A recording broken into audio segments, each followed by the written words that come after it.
अम्मे नारायणा देवी नारायणा लक्ष्मी नारायणा भद्रे नारायणा अम्मे नारायणा देवी नारायणा लक्ष्मी नारायणा भद्रे नारायणा। देवी नारायणीयं दशकं 26 सुरथ कथा। राजा पुरासीत् सुरथाभिधानः स्वारोचिषे चैत्रकुलावतंसः मन्वन्तरे सत्यरतो वदान्यः सम्यक् प्रजापालनमात्रनिष्ठः वीरोऽपि दैवात् समरे सकोला विध्वंसिभिः शत्रुबलैर्जितः सन्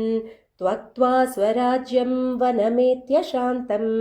सुमेधसम्प्राप मुनिं शरण्यम् तपोवनं निर्भयमावसन्दृच्छायाश्रितश्रीतलवातपृक्तः स एकदा राज्यगृहादिचिन्ता पर्याकुलः कञ्चिदपश्य दार्तम् राजा तमोचे सुरथोऽस्मि नाम्ना जितोरिभिर्भ्रष्टविभूतिजालः गृहादिचिन्तामथितान्तरङ्गः कुतोऽसि कस्त्वं वद मां समस्तम् श्रुत्वेति सप्रत्यवदत्समाधिनामास्मि वैश्यो हृतसर्ववित्तः पत्नीसुताद्वै स्वगृहान्निरस्तः तथापि सोत्कण्ठमिमां स्मरामि अनेन साकं सुरथो विनीतः मुनिं प्रणम्याह समाधिनामा गृहान्निरस्तोऽपि गृहादिचिन्तां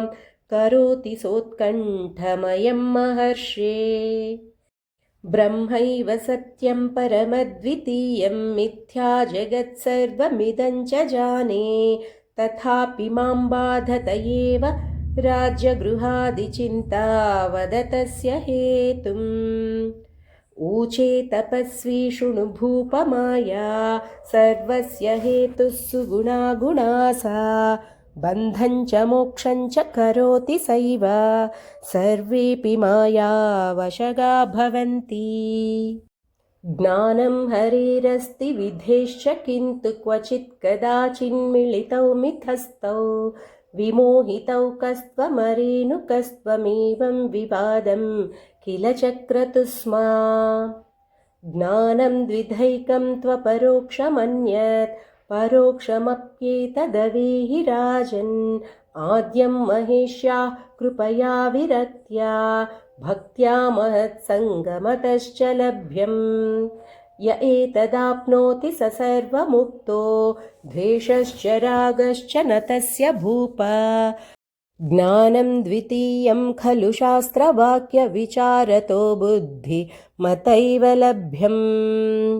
शमादिहीनो न च शास्त्रवाक्यविचारमात्रेण विमुक्तिमेति देव्याः कटाक्षैर्लभते च भुक्तिं मुक्तिं च सा केवलभक्तिगम्या सम्पूज्यतां साकमनेन दुर्गां कृत्वा प्रसन्नां स्वहितं लभस्व श्रुत्वा मुनेर्वाक्यमुभौ महेशि त्वां पूजयामास दुरिद्धभक्त्या वर्षद्वयान्ते भवतीं समीक्ष्य स्वप्ने सतोषौ पितौ तृप्तौ दिदृक्षया जाग्रति चापि भक्तौ अचेरतुर्द्वौ कठिनव्रतानि वर्षत्रयान्ते सुमुखीं प्रसन्नां त्वां वीक्ष्यतौ तुष्टुवतुः प्रहृष्टौ दैवात् समाधिस्त्वदनुग्रहेण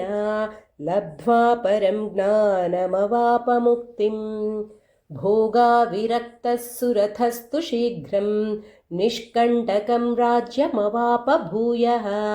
मन्वन्तरे भूपतिरष्टमे सावर्णिनामा च मनुर्बभूव त्वं भुक्तिकामाय ददासि भोगं मुमुक्षवे संस्मृतिमोचनं च किञ्चिन्न पृच्छामि परं विमूढो नमामि ते पादसरोजयुग्मम्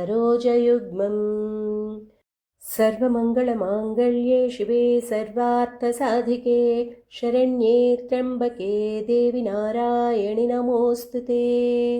जय आदिपराशक्ति की जय।